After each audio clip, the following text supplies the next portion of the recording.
Hola a todos, es un privilegio el que podamos encontrarnos nuevamente para dar un repaso al texto bíblico de la lección de escuela sabática para esta segunda semana del mes de enero. Un fraterno saludo para toda la gran familia de Conectados con el Cielo.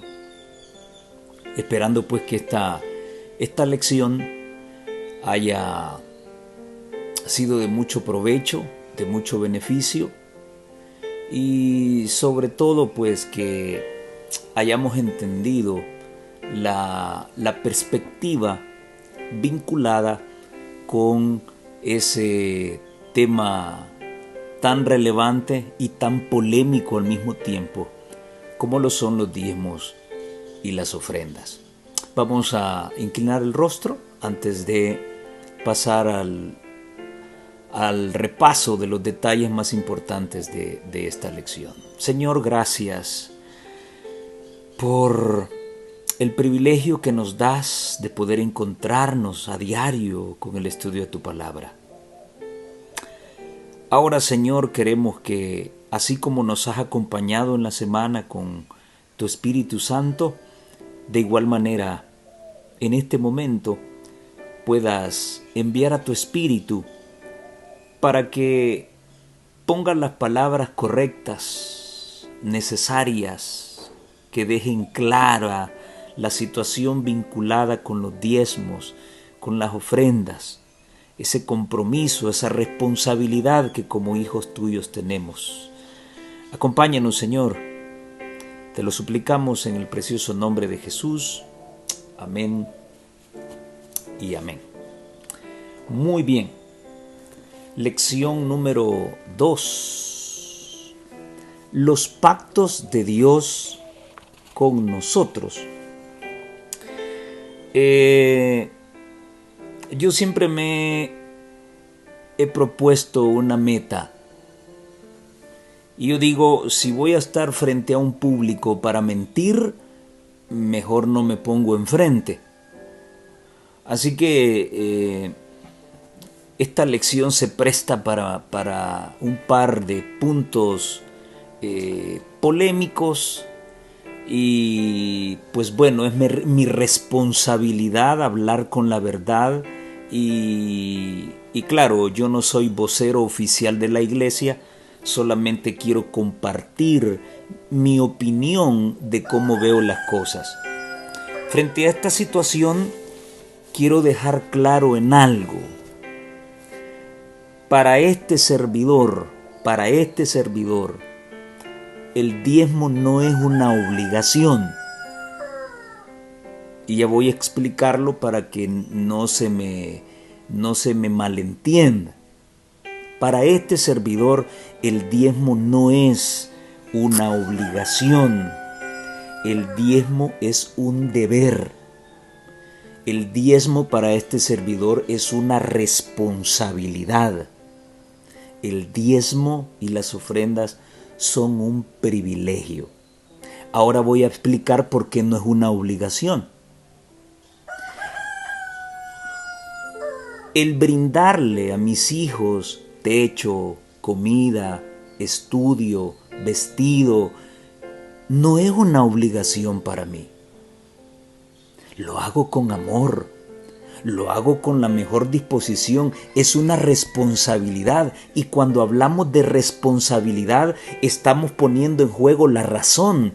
Es porque es algo que lo hemos pensado y estamos de acuerdo en dar porque amamos, porque nuestro corazón así lo siente. Pero cuando es una obligación, no hay razonamiento. Las cosas muchas veces cuando se hacen por obligación, se hacen sin ponerle el corazón. Así que por eso he dicho que para mí no es una obligación, es una responsabilidad, es un privilegio, es un deber. Es un deber. Cuando yo entiendo quién es mi Dios, entonces mi razón me impulsa a dar por amor. Entonces no no es una obligación. Acordémonos de que el amor no es obligado.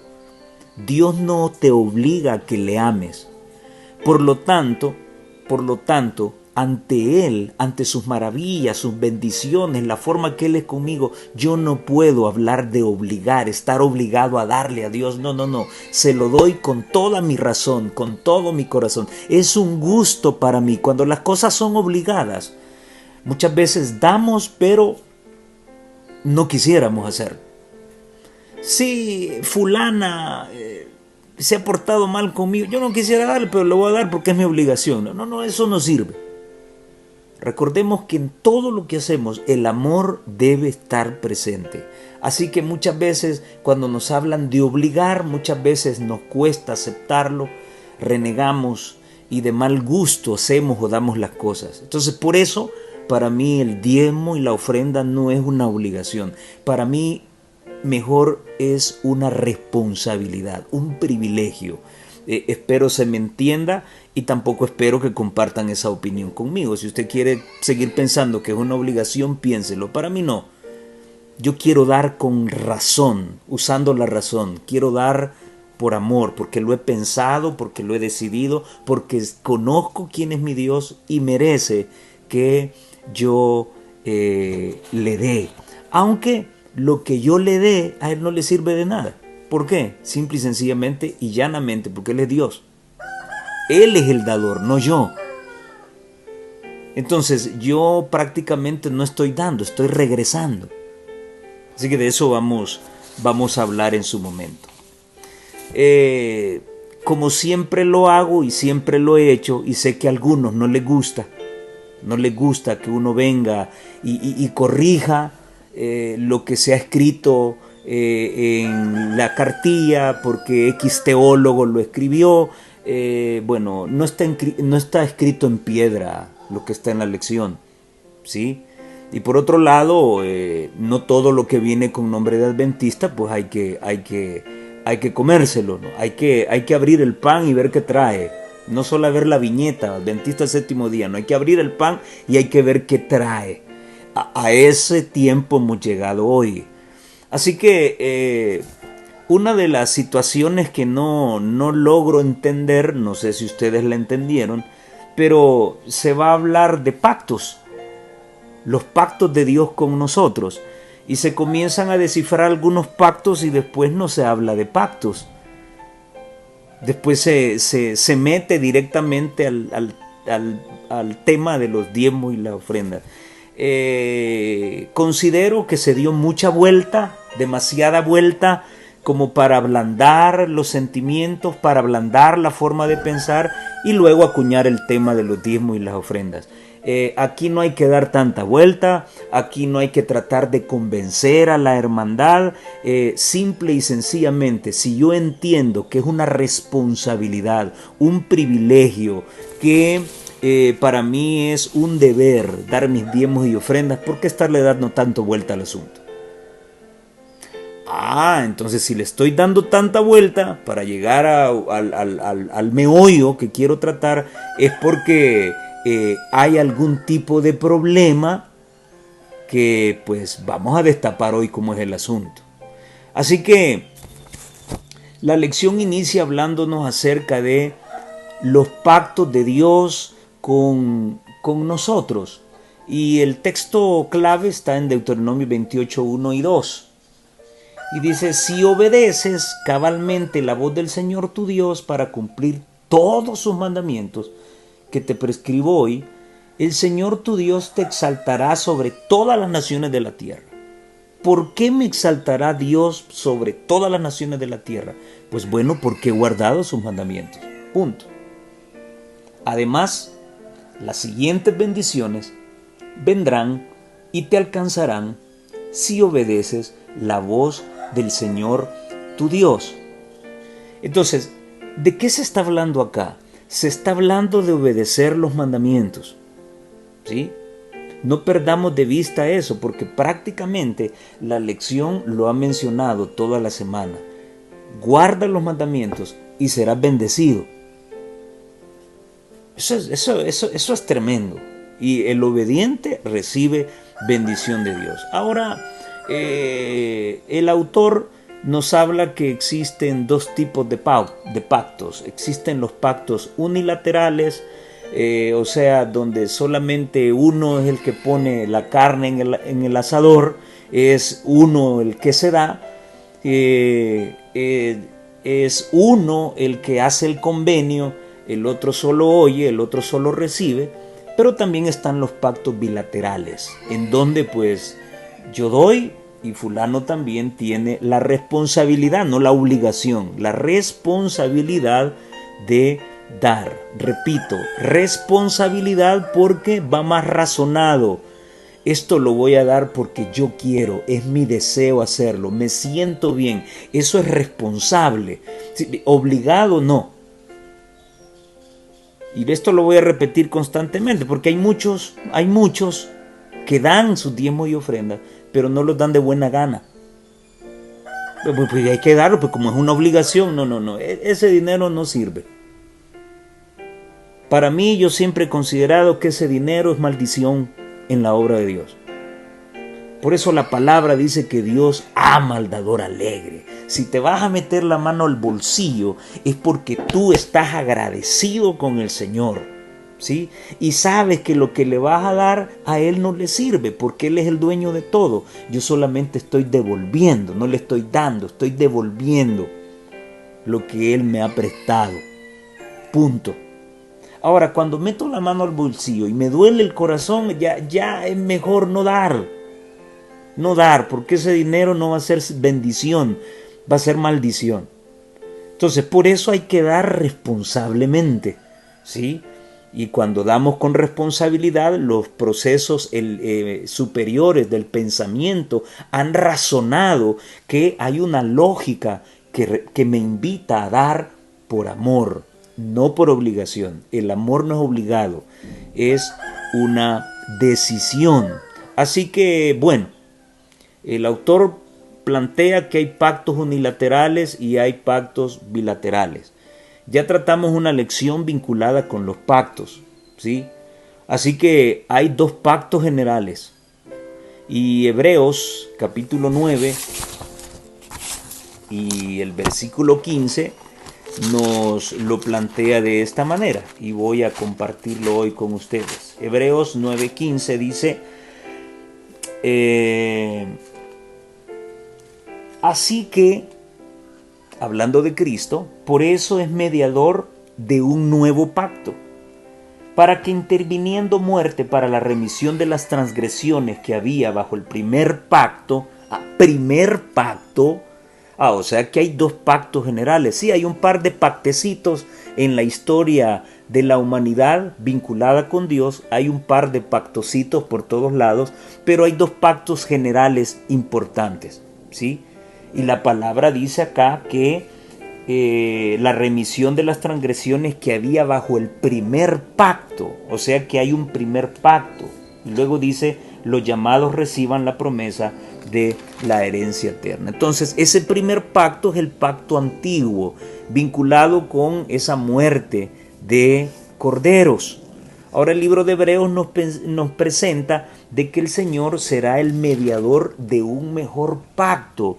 ¿Mejor de qué? Mejor que el primer pacto. Pues ese segundo pacto general se refiere a la mediación de Cristo, el Señor, ya como mediador y ministro de aquel verdadero santuario. Y así nos lo presenta Hebreos capítulo 12 y el versículo número 24. A Jesús, el mediador del nuevo pacto, y a la sangre rociada que habla mejor que la de Abel. Entonces, debajo de esos dos grandes pactos tenemos esa serie de pactos unilaterales, bilaterales, que son convenios entre Dios y el hombre. La sierva del Señor nos lo plantea de la siguiente manera en el comentario que hace con relación a esto. Y dice ella, Esto se encuentra en Dios nos cuida, la página 155. Es la observancia de los mandamientos de Dios lo que honra y glorifica en sus elegidos. Por lo tanto, cada alma a quien Dios le ha dado la facultad de razonar está bajo la obligación de escudriñar la palabra para averiguar todo lo que Él nos ha ordenado como posesión adquirida. Deberíamos procurar, y bueno, quiero exaltar aquí la palabra obligación, ¿verdad?, de escudriñar. Bueno, hay situaciones que también nos obligan a hacer ciertas cosas. ¿Por qué? Porque es imperante hacerlo. Porque es necesario hacerlo. Porque si no se hace, entonces no podremos tener una comprensión cabal de las cosas eternas. Entonces, por eso es una obligación para cada cristiano escudriñar la palabra de Dios. Ahora, cuando esa obligación me mete en la palabra y yo puedo leer y darme cuenta de cómo es Dios, de cómo es su amor, bueno, entonces pasaré de una obligación a una responsabilidad. Ahora será mucho más razonado para mí escudriñar la palabra y averiguar, en este caso, todo lo que Él nos ha ordenado como posesión adquirida. Deberíamos procurar comprender todo lo que la palabra requiere de nosotros en el sentido de la obediencia y la observancia de sus preceptos. No podemos manifestar más honor a nuestro Dios, a quien pertenecemos por creación y redención, que dando evidencia ante los seres celestiales, los mundos no caídos y los hombres caídos, de que atendemos diligentemente todos sus mandamientos, que son los principios que gobiernan su reino. Muy bien, aquí la sierva de Dios no está hablando de diezmos y ofrendas. Está hablando de ser obedientes a los 10 mandamientos. La misma situación que tenemos en la lectura base para esta semana. Si obedeces cabalmente la voz del Señor tu Dios para cumplir todos sus mandamientos que te prescribo hoy, el Señor tu Dios te exaltará. ¿Quieres ser exaltado? Pues guarda los mandamientos del Señor. Punto. Eso está claro. Y la sierva del Señor pues está acentuando esa situación. Es la observancia de los mandamientos de Dios lo que honra y glorifica a sus elegidos. No es pisoteando al otro, no es pasando encima del otro. No. Lo que te honra es guardar los mandamientos del Señor. Eso debe estar muy bien claro. Muy bien, luego en la parte del domingo, la lección nos comienza a hablar sobre el pacto de salvación. Y entonces cuando yo vi el tema, los pactos de Dios con nosotros, bueno, me topé con el domingo. Vamos a hablar del primer pacto, de esa clasificación de pactos unilaterales y bilaterales, y apareció el pacto de salvación. Ahora, yo quiero preguntarte a ti, ¿cuál salvación? ¿De qué salvación se va a hablar aquí? Y para que puedas entenderme mejor, te estoy preguntando a qué salvación se refiere Mateo 7, 13 y 14. ¿A cuál? ¿A la salvación de la limpieza de pecados o a la salvación vinculada por mi idoneidad para ser candidato del reino de los cielos? Bueno, leamos qué dice Mateo 7, 13 y 14. Entrad por la puerta estrecha, porque ancha es la puerta y espacioso es el camino, pero que lleva a la perdición. Y muchos son los que entran por ella, porque estrecha es la puerta y angosto el camino que lleva a la vida, y pocos son los que la hallan. Ahora, quiero clarificar algo en base a lo que mencioné, a qué tipo de salvación se está hablando acá.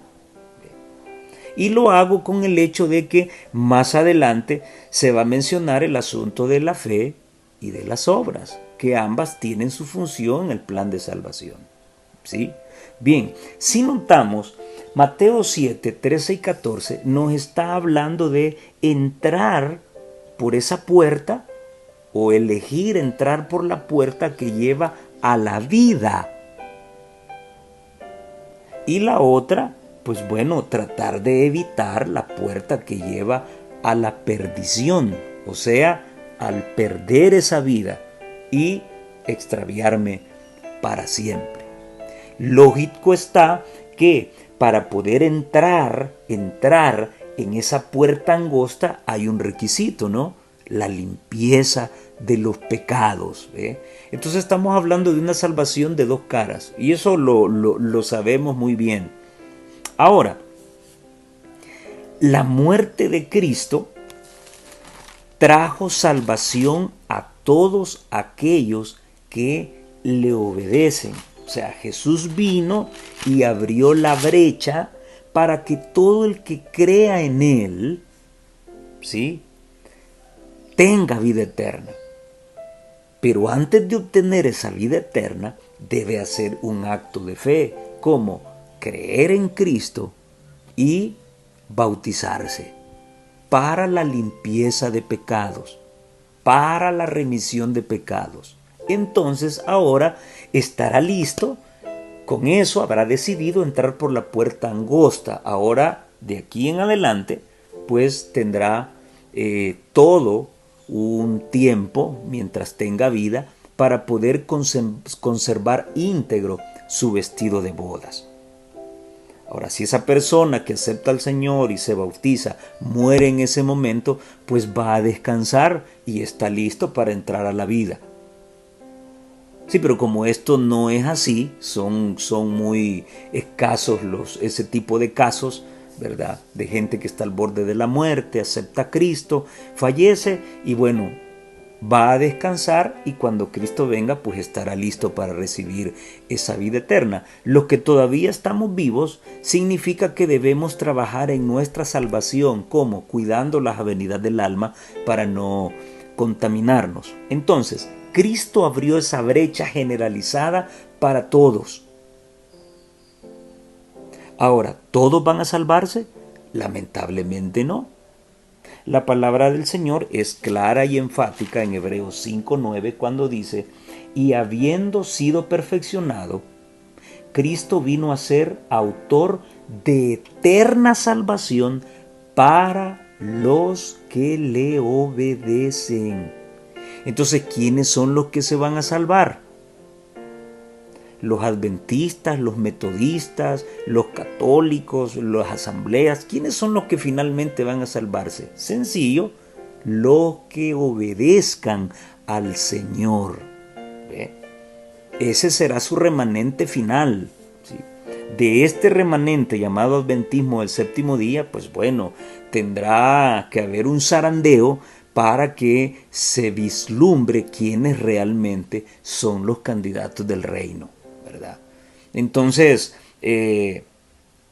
somos el pueblo del Señor, somos el remanente del Señor, pero qué bonito que los 22 millones de adventistas pues fuéramos eso, pero sabemos que hay falsos hermanos en nuestras filas, sabemos que hay gente que ha entrado por otros intereses, entonces toda esa escoria, toda esa basuría debe salir y la única manera en que puede salir es a través de un zarandeo. Entonces, mientras unos son zarandeados y salen, pues otros hijos que Dios tiene en otras denominaciones, pues engrosarán las filas del Señor y entonces estará mejor consolidado el remanente de Dios, que finalmente es el que habrá obedecido a Dios y entonces Jesús será eterna salvación para ellos. ¿Cómo se recibe el don de la salvación? Bueno, primera de Juan 5:13 nos dice que lo recibimos por medio de las Escrituras y por creer en el nombre de Cristo.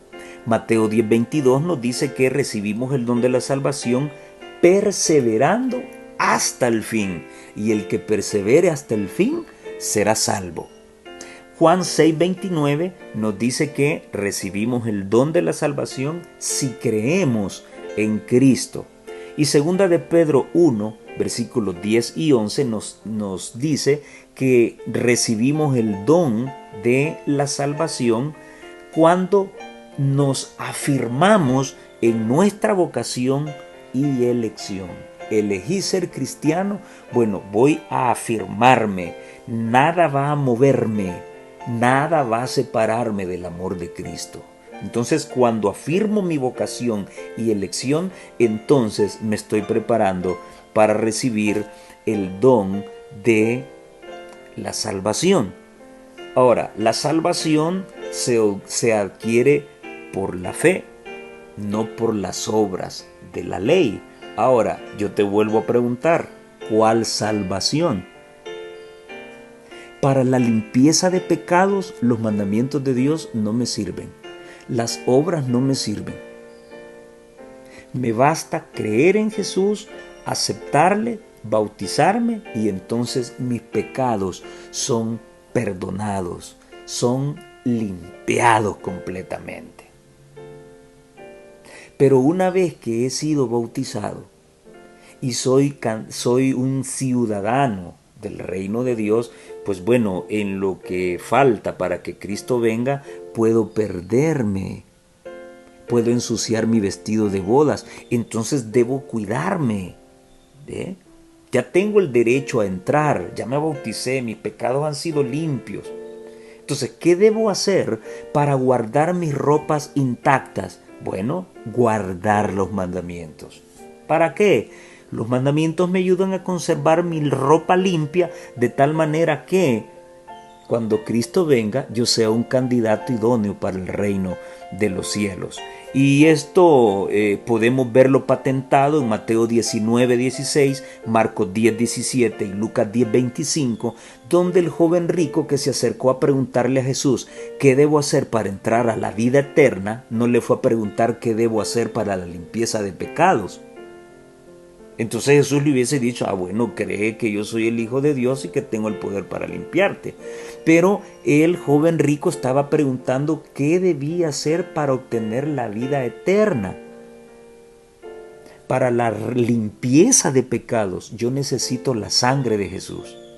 Para entrar al reino de los cielos, yo necesito guardar los mandamientos de Dios. Y así nos lo externa ese texto que fue cambiado. Apocalipsis 22:14, bienaventurados los que guardan sus mandamientos para que su potencia sea el árbol de la vida y entren por las puertas de la ciudad. Entonces, mi salvación vinculada con la limpieza de pecados está relacionada o vinculada con la sangre de Cristo.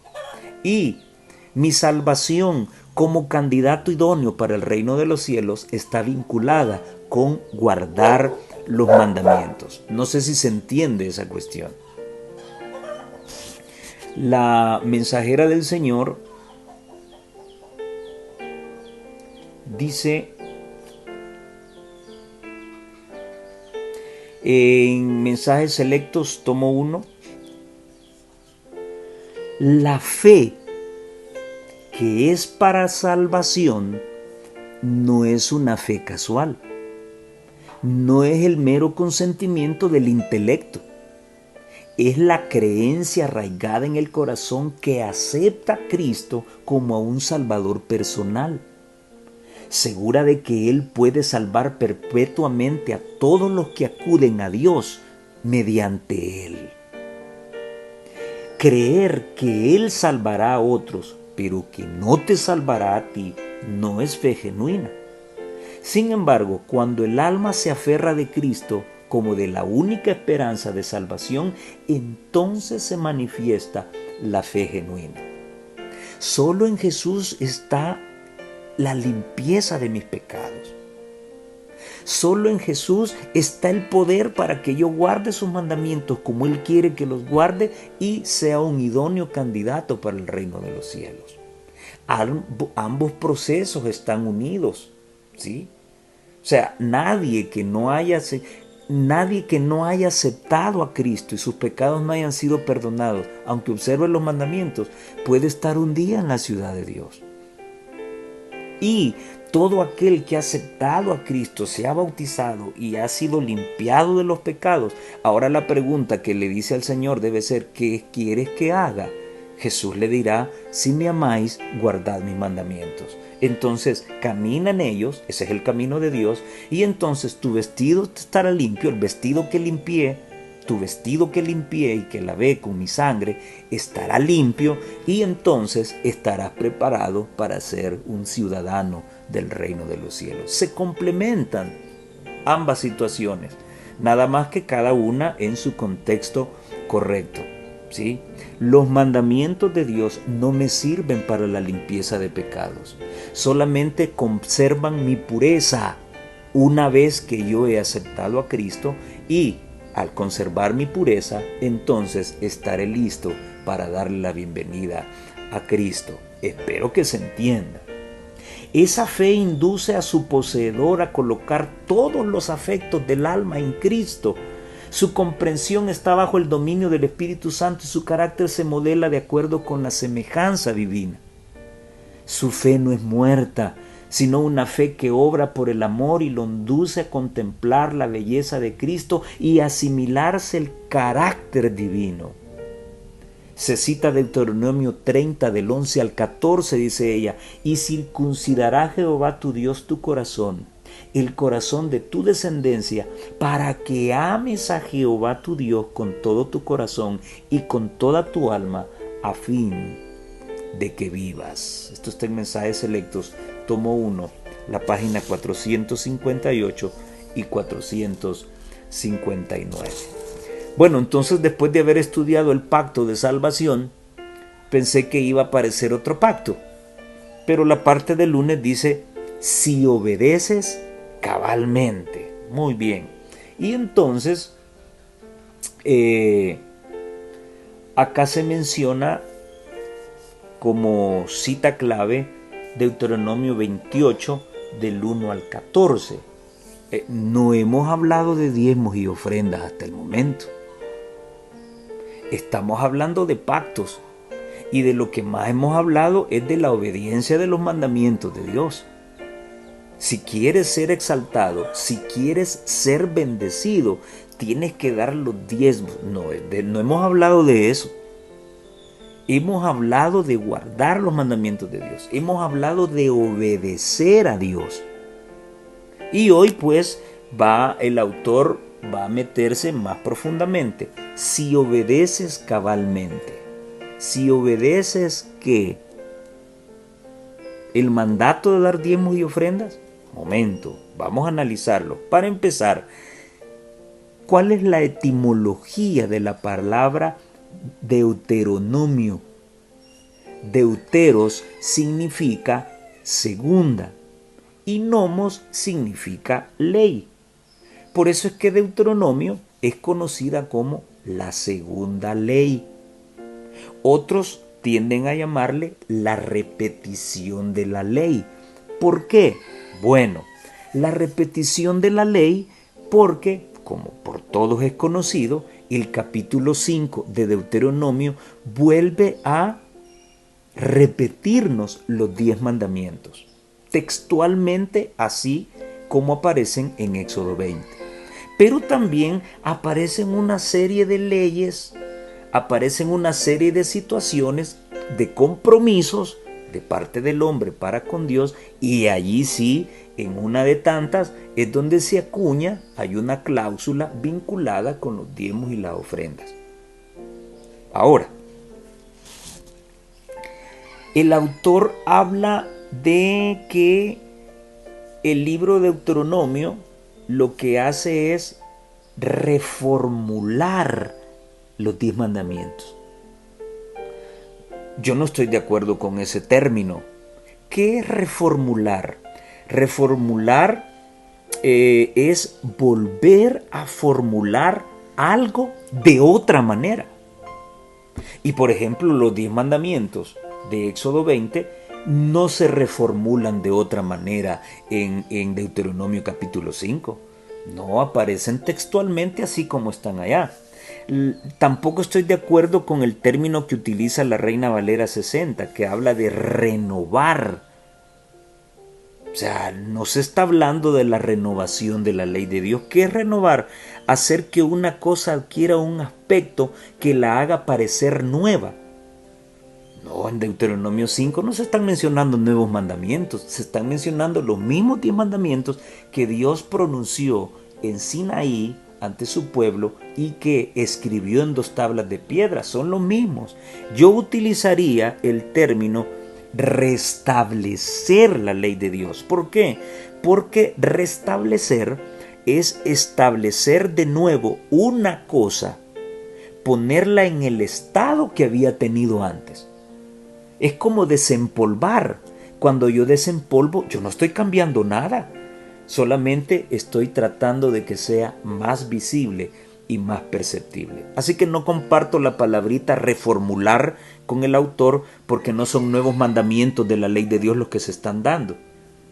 Ahora, ¿por qué segunda ley? Pues bueno, yo siempre he pensado que llamarle la ley de Moisés, pues no es ni tan ley de Moisés, porque al final fue el mismo Dios quien le dio ordenanzas y preceptos a Moisés. O sea, al final todo es de Dios, ¿verdad?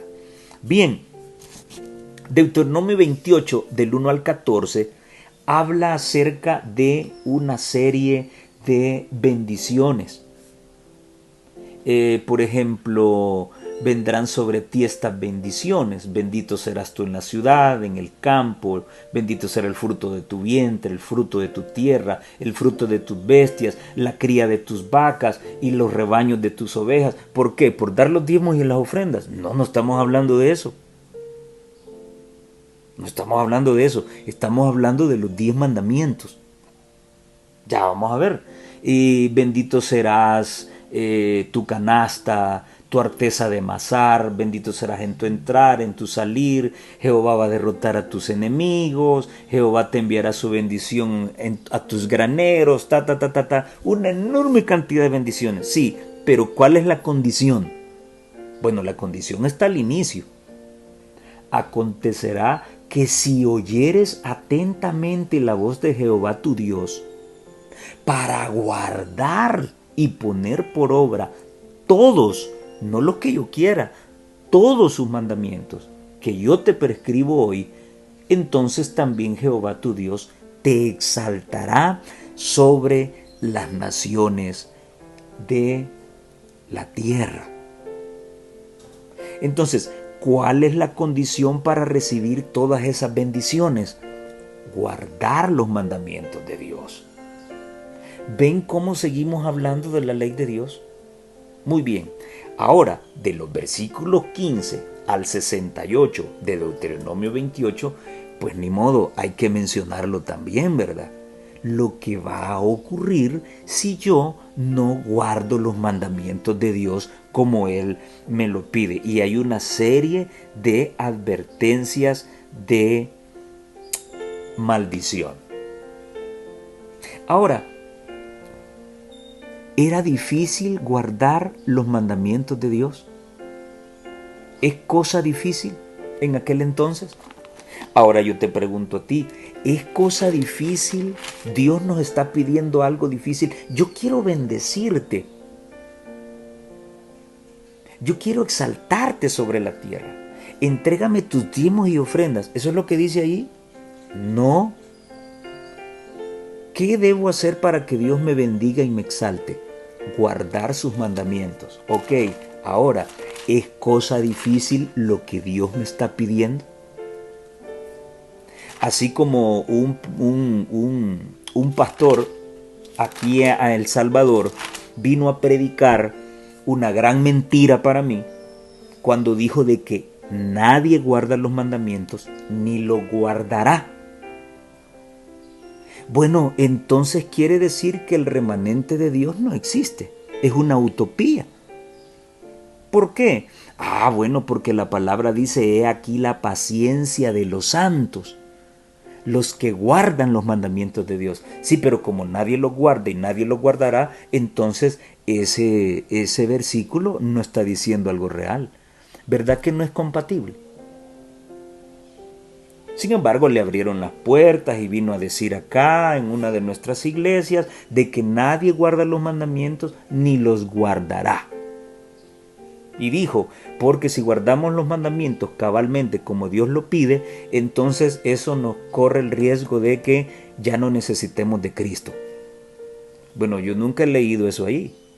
Es más, Cristo está involucrado en guardar los mandamientos de Dios. Si me amáis, entonces guarden sus mandamientos. Si ustedes guardan mis mandamientos, el amor de mi Padre y mi amor estarán con ustedes. Entonces, ¿es difícil guardar los mandamientos de Dios? ¿Dios nos está pidiendo algo difícil? Deuteronomio 30, este es un versículo, es un texto, que hemos leído un par de ocasiones. Los versículos del 11 al 14 dice, porque este mandamiento que yo te ordeno hoy no es demasiado difícil para ti, ni está lejos. No está en el cielo para que digas, ¿quién subirá por nosotros al cielo o nos lo traerá y nos lo hará oír para que lo cumplamos? Ni está al otro lado del mar para que digas, ¿quién pasará por nosotros el mar para que nos lo traiga y nos lo haga oír a fin de que lo cumplamos? Porque muy cerca de ti está la palabra, en tu boca y en tu corazón, para que la cumplas. Ahora, ¿quién tiene la razón? ¿El pastor que dijo que nadie guarda los mandamientos ni nadie los guardará, o la palabra de Dios? Son mandamientos que están cerca de ti, sí los podemos cumplir. Entonces, es posible cumplir los mandamientos del Señor. El problema está en nosotros. La sierva del Señor dice en el discurso maestro de Jesucristo, las páginas 117 y 118. No hemos hablado de diezmos y ofrendas todavía. No deduzcamos, sin embargo, que el sendero ascendente es difícil y la ruta que desciende es fácil. No deduzcamos, o sea, no concluyamos eso. O sea, hay un grado de dificultad, ¿sí? Pero eso no es todo. En Cristo todo es posible. A todo lo largo del camino que conduce a la muerte hay penas y castigos, hay pesares y chascos, hay advertencias para que no se continúe. El amor de Dios es tal que los desatentos y los obstinados no pueden destruirse fácilmente. Es verdad que el sendero de Satanás parece atractivo, pero es todo engaño. Puede ser áspero el camino, estrecho, y la cuesta empinada. ¿Es difícil o no? Bien. Tal vez haya trampas a la derecha y a la izquierda. Quizá tengamos que sufrir penosos trabajos. ¿El hecho de sufrir es difícil o no? Demuestra que el asunto es difícil. Quizá tengamos que sufrir penosos trabajos en nuestro viaje. Puede ser que cuantos estemos cansados y anhelemos descanso. O sea, ¿por qué nos cansamos? Porque es difícil. Pero no hay que concluir eso. Puede ser que cuando estemos cansados y anhelemos descanso, tengamos que seguir avanzando. Que cuando nos consuma la debilidad, pues ¿por qué nos viene la debilidad? Pues porque es difícil. Tengamos que luchar. O que cuando estemos desalentados, ¿por qué nos desalentamos? Porque es difícil. Debamos esperar aún. Pero con Cristo como guía, no dejaremos de llegar al fin al anhelado puerto de reposo. ¿Con quién? Con Cristo. Sí es difícil. ¿Y por qué insisto eso? Porque alguien por ahí decía de que no es ni fácil ni difícil. Es difícil. Si hay desánimo, si hay cansancio, si hay debilidad, es porque es difícil. Sí, pero ¿por qué es difícil? Por nuestro orgullo. ¿Pero qué fue lo que dije al inicio? Todo lo podemos en Cristo. Entonces la sierva del Señor dice, no lleguen a la conclusión de que es difícil o imposible. No, no. Todo se puede en Cristo que se fortalece. Ella dice, pero con Cristo como guía no dejaremos de llegar al fin del anhelado puerto de reposo. Es difícil si luchamos solos, pero si Cristo está con nosotros, la victoria es segura. ¿Por qué? Y ella dice, Cristo mismo recorrió la vía áspera antes que nosotros y allanó el camino para nuestros pies. Bueno, entonces, obedecer cabalmente es difícil por nuestro orgullo. Pero si Cristo me pide, si me amas, guarda mis mandamientos, es porque se pueden guardar. Y la clave para guardarlos cabalmente y ser exaltado y ser bendecido es tomarme de Cristo, porque con Cristo todo es posible. Y para la parte del martes, como iniciamos hablando sobre el pacto de salvación y luego yo esperé que apareciera otro pacto, pero solamente hubo una confirmación de obedecer cabalmente, entonces en la parte del martes yo esperaba otro pacto, pero aparece otra temática interesantísima: honrar al Señor. Y se cita Proverbios 3 del 1 al 10, y yo tengo como regla de vida los versículos del 5 al 8, donde se me aconseja de no confiar en mi propia prudencia, en mi propia forma de pensar, sino que debo fiarme, debo confiar plenamente y ciegamente en Jehová. Ya vamos a leer un poco acerca de esto. Ahora, el centro, y voy a lo mismo, porque hasta el momento, yo al principio mencioné el asunto de los diezmos y las ofrendas, pero con el afán de demostrar el hecho de que ¿por qué voy a dar tanta vuelta para hablar de diezmos y ofrendas? Si es un tema que es muy bien conocido por todo adventista del séptimo día sabe que es su responsabilidad hacerlo, ¿por qué voy a dar tantas vueltas para presentar el tema? Así como en la cartilla se dio mucha vuelta a hablar de los pactos y eso, como para decirle a la gente, acuérdense que tienen que cumplir los pactos, acuérdense que tienen que obedecer, acuérdense que todo adventista del séptimo día sabe que debe responsablemente dar su diezmo y ofrenda. Ahora, ¿por qué no los da? Bueno, de eso vamos a hablar hoy. Y esa es la parte donde se tiene temor de hablar, pero bueno, en el nombre del Señor la verdad hay que decirla.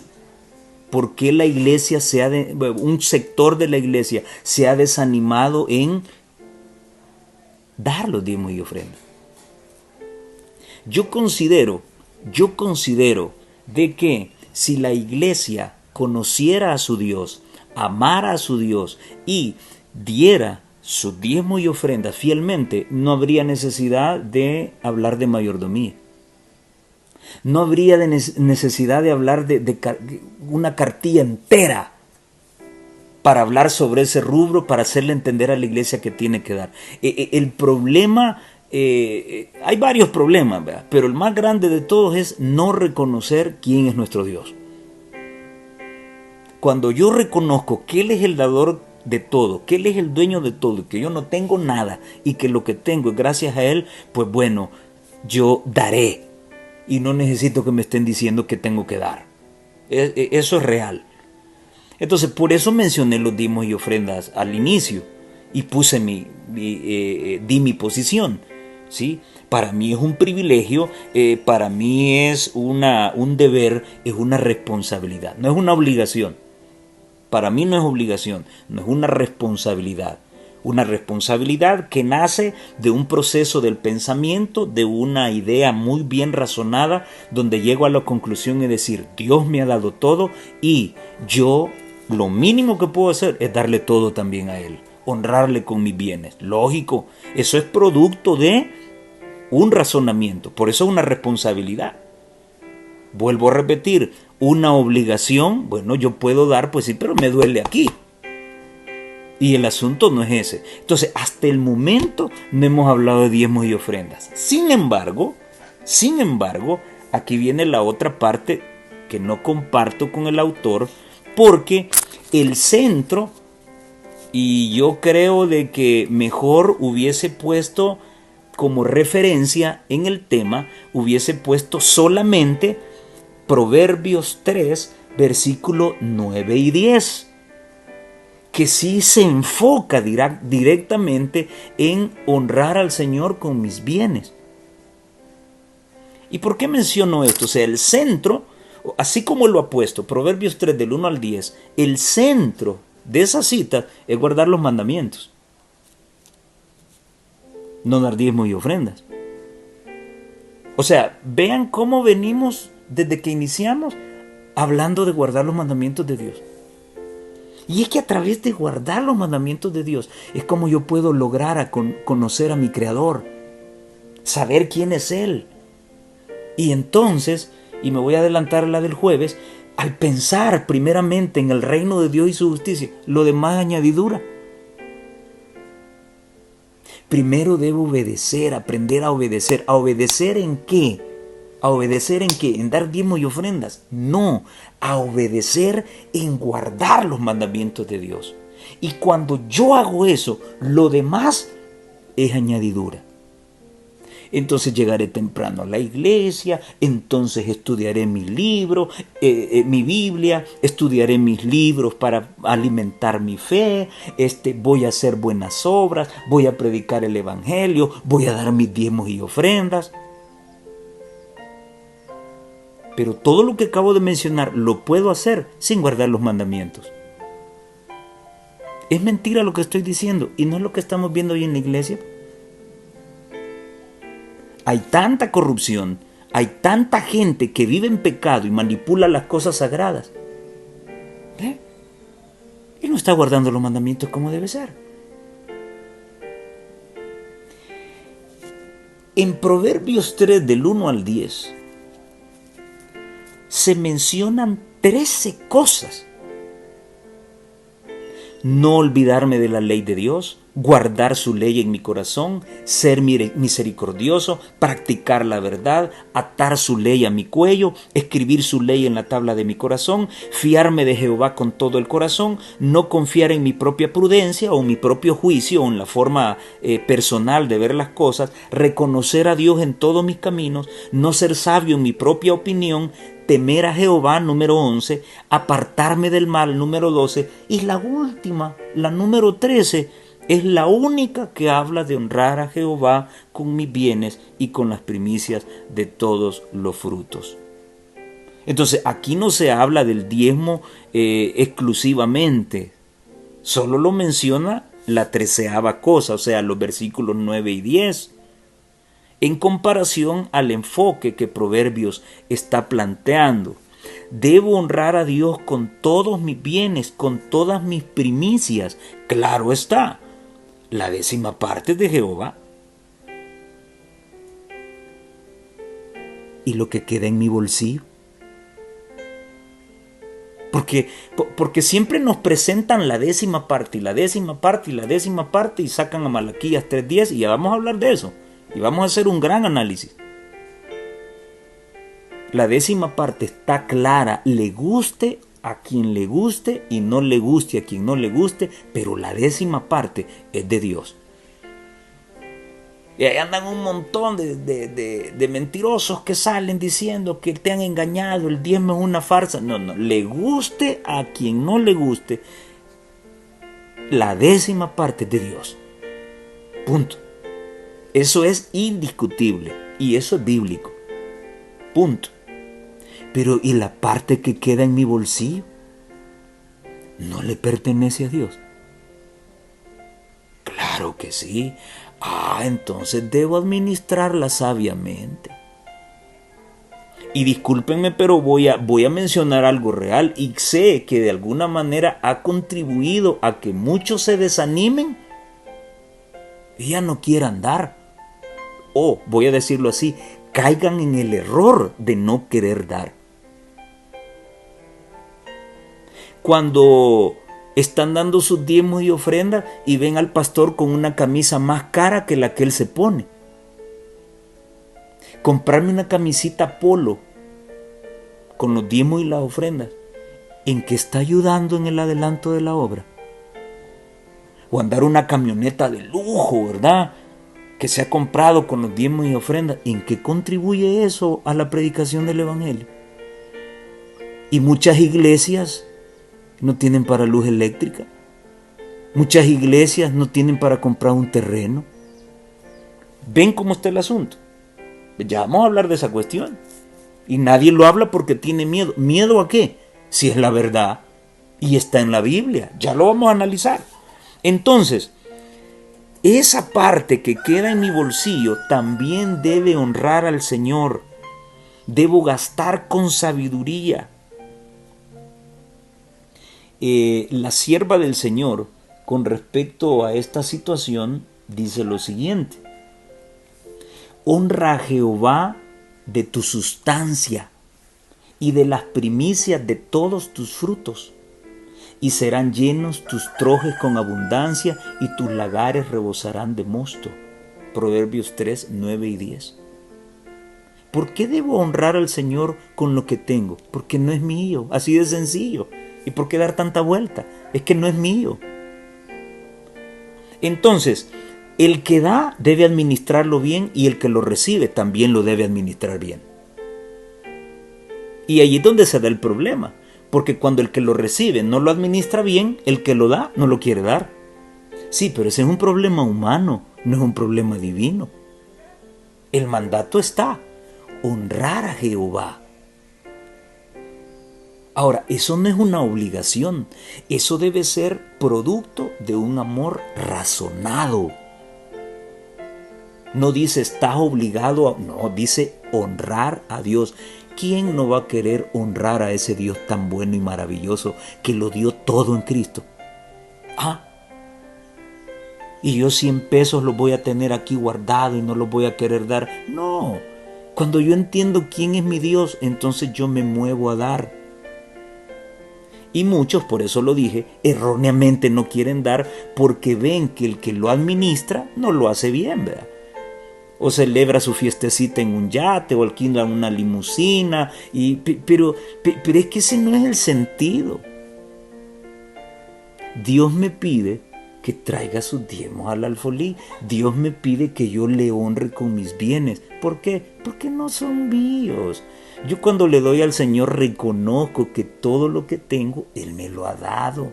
Eso es todo. No te pierdas la bendición, mi hermano. Solo cumple el mandato: traer mis diezmos al alfolí. Punto. Hasta ahí llegó todo. Lo que de allí ocurra, si está bien administrado o mal administrado, pues bueno, ahí dará cuenta el mal ministro. Así de sencillo. Sigue diciendo ella, hablando de Proverbios 3, 9 y 10. Este pasaje de las Escrituras enseña que Dios, como dador de todos nuestros beneficios, tiene derecho sobre ellos, que deberíamos considerar en primer lugar su derecho, y que descansa una bendición especial sobre los que respetan ese derecho. Ahí está la clave. Todo lo que poseemos es del Señor y somos responsables ante Él del uso que le demos. En el empleo de cada centavo se verá si amamos a Dios por encima de todas las cosas y a nuestro prójimo como a nosotros mismos. El dinero tiene gran valor porque puede hacer mucho bien. En manos de los hijos de Dios es alimento para el hambriento, bebida para el sediento y vestido para el desnudo, un medio de ayudar al enfermo. Imagínate cuántas cositas se pueden hacer con tus diezmos y ofrendas. Cuántas cositas. Y solo porque tú ves que en muchos lugares es mal administrado, porque es mal administrado. Pero si tú te fijas en eso, te vas a desanimar. Pero vas a negarle la ayuda a todos estos sectores. Mira. Darle alimento al hambriento, bebida al sediento, vestido al desnudo y sanidad para el enfermo. ¿Cuántas cositas puede hacer esa porcioncita pequeña que le regresamos al Señor? Y ahora sí, después de dar una gran vuelta, ¿verdad? Ahora sí, finalmente la cartilla en la parte del miércoles se centra lo que el autor quiere decirle a la iglesia con respecto al contrato. Y hoy sí va a regresar con el tema del pacto, ¿verdad? O el contrato vinculado con los diezmos y las ofrendas. Ahora,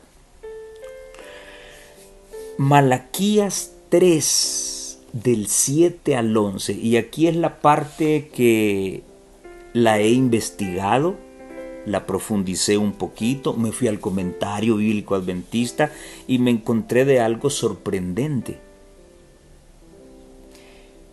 Malaquías 3 del 7 al 11.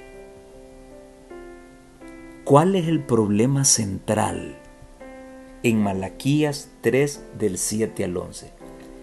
¿Cuál es el problema central? ¿Los diezmos o la desobediencia de la ley de Dios por parte de los sacerdotes o dirigentes y del pueblo de Dios? Interesante. Entonces, si tú solamente lees lo que el autor te puso en la lección del miércoles, que se encuentra en Malaquías 3, de el 7 al 11, pues bueno, tú me vas a decir que en la parte central son los diezmos y las ofrendas. Pero fíjate que no. Leámoslo. Desde los días de vuestros padres os habéis apartado de mis leyes y no las guardasteis. ¿Cuál sigue siendo el problema? Los 10 mandamientos. Volveos a mí y yo me volveré a vosotros, ha dicho Jehová de los ejércitos. Mas dijiste, ¿y en qué nos vamos a volver a ti? ¿Robará el hombre a Dios?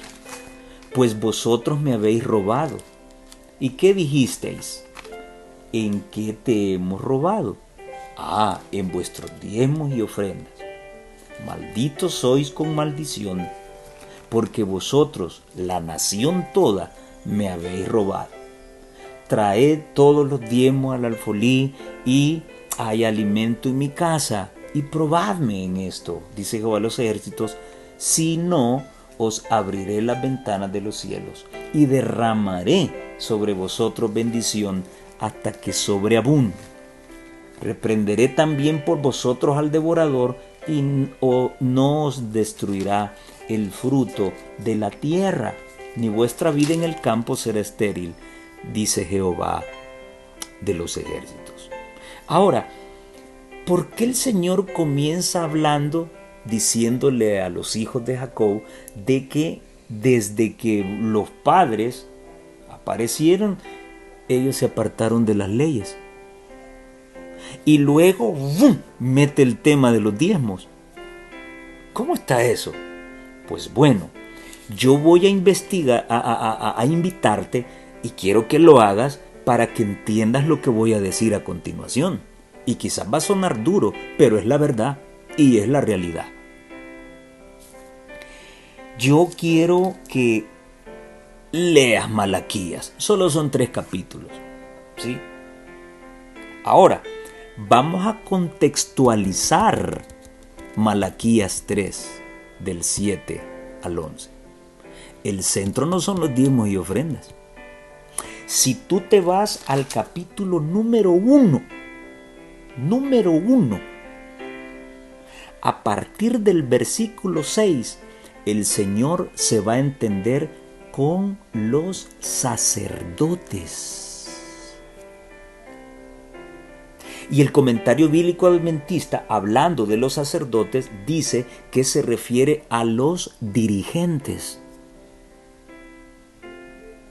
Y ahí sí ya paran todos las orejas, y ahí ya todos están listos para apuntar, señalar y decir, ahí está el disidente. No, si yo no voy a hablar nada de lo que estamos viendo hoy en día en la dirigencia, es la realidad.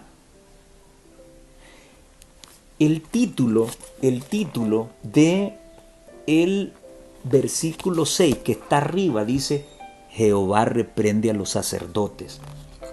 Te cuento, investígalo, léelo en casa. ¿Sabes qué estaban haciendo los sacerdotes?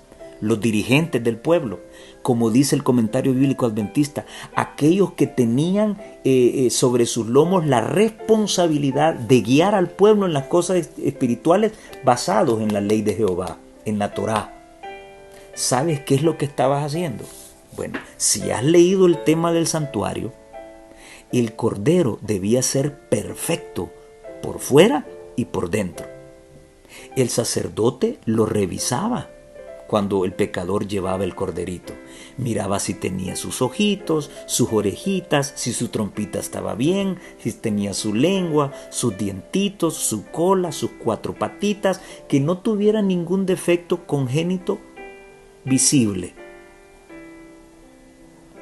Ahora, una vez que se sacrificaba, ¿sí?, los sacerdotes agarraban el cordero, lo abrían y lo revisaban para ver si traía sus 2 riñoncitos, su corazoncito. Si el animal tenía le faltaba alguna partecita, entonces ese cordero se regresaba. ¿Sabes qué estaban haciendo los sacerdotes en aquel entonces? Estaban sacrificando corderos en mal estado, ciegos, cojos, eso está en el versículo 8. Estaban ofreciendo corderos que no estaban bien. Tremendo. Además de eso, se estaban divorciando de sus esposas y estaban tomando como esposas a mujeres paganas. Estoy hablando de los sacerdotes, de los dirigentes.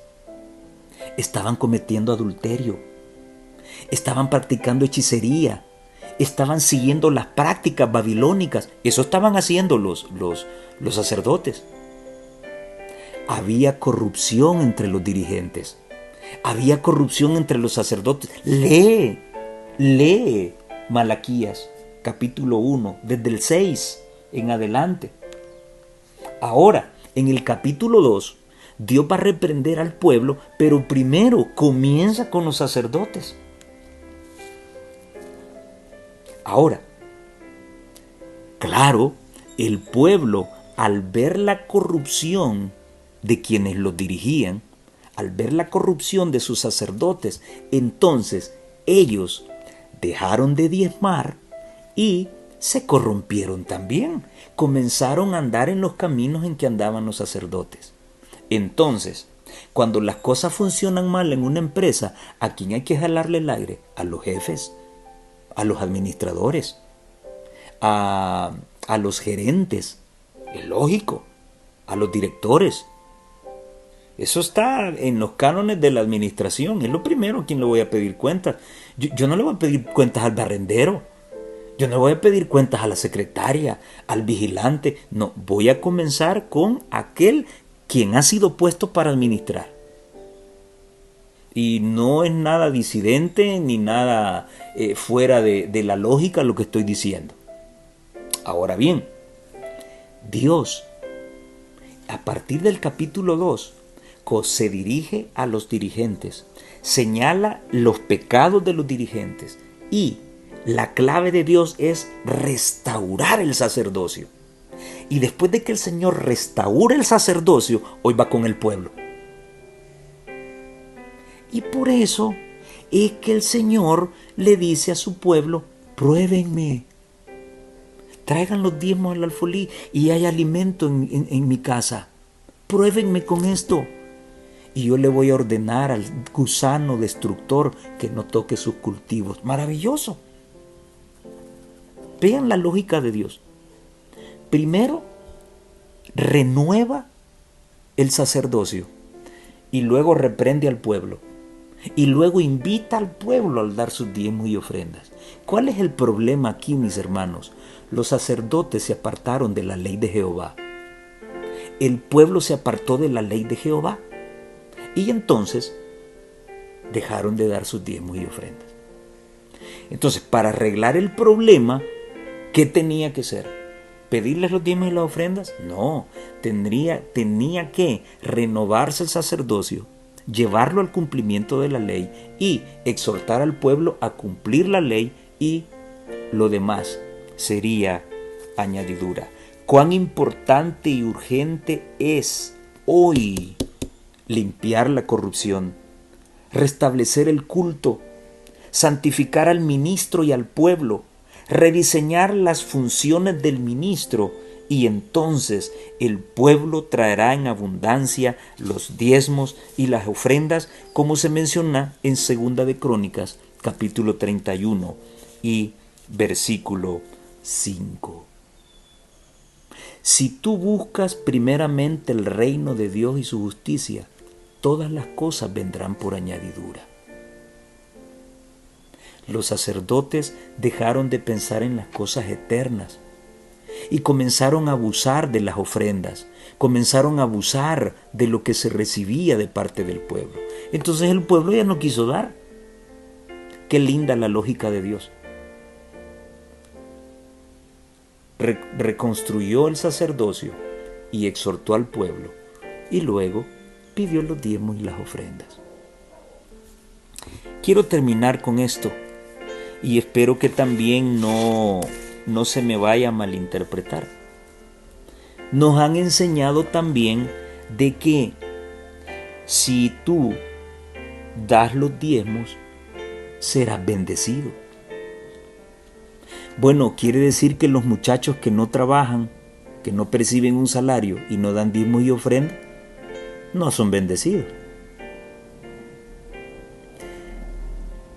Yo doy mis diezmos y ofrendas porque ya fui bendecido. Yo no lo doy para ser bendecido, ya fui bendecido y lo doy como agradecimiento al Señor. Y yo voy a mencionarte acá 2 ejemplos. Puedes anotarlos en Génesis capítulo 14 y los versículos del 17 al 20. Se describe ese encuentro que Abraham tuvo con Melquisedec. Ahora bien, quiero recordarte de dónde venía Abraham. ¿De dónde venía? Abraham venía de derrotar a Kedorlaomer, ¿se acuerdan? Que fue a rescatar a su sobrino Lot. Bien, venía de derrotarlos. ¿Dios lo había bendecido ya? Sí, lo bendijo. ¿Y qué ocurrió cuando Abraham se encontró con Melquisedec? Le dio los diezmos y la ofrenda. ¿Primero le dio los diezmos y ofrendas para ser bendecido o ya Dios lo había bendecido? Dios lo bendijo primero. Es que acuérdate, mi querido hermano, es Dios quien da, no soy yo. Es Dios el proveedor, no soy yo.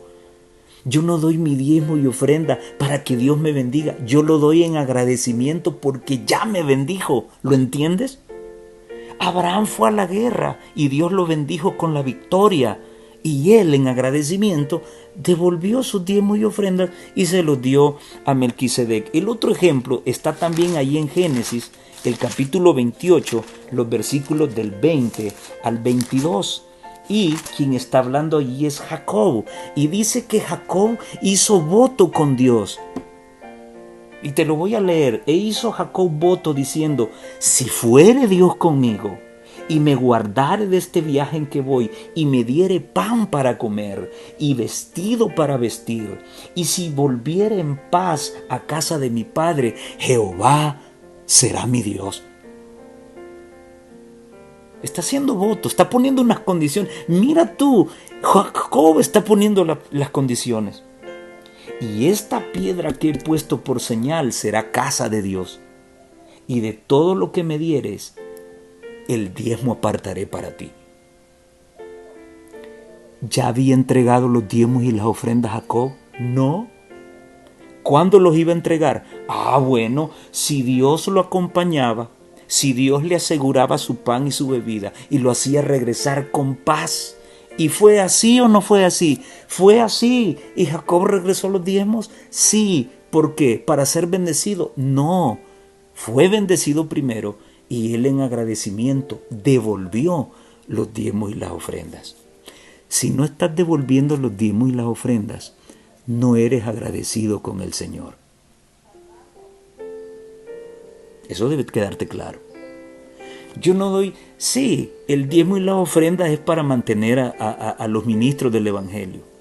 es para sostener las instituciones de la iglesia. Sí, pero yo no lo doy con esa visión. Yo lo doy pensando en mi Dios. Cuando tú piensas en el hombre y te metes la mano a la bolsa, duele aquí. Y puede saltarte la duda de querer dar o no dar. Pero cuando te metes a la mano a la bolsa, pensando en ese Dios tan bueno, que lo dio todo en Cristo, que hasta el día de hoy te ha dado salud, tiene con bien tu casa, tus hijos, tu esposa, tus bienes. Cuando tú piensas en eso, vale la pena dar. Te repito, yo doy mis diezmos y ofrendas no para ser bendecido. Ya fui bendecido. Ahora voy a entregarlo en agradecimiento a aquel que me amó y se entregó a sí mismo por ti. Es necesario hacer un reavivamiento y una reforma. En la dirigencia, en el pueblo, la confianza debe volver a resurgir. Es un privilegio para el hombre sostener la obra de Dios con los bienes que Dios le ha dado.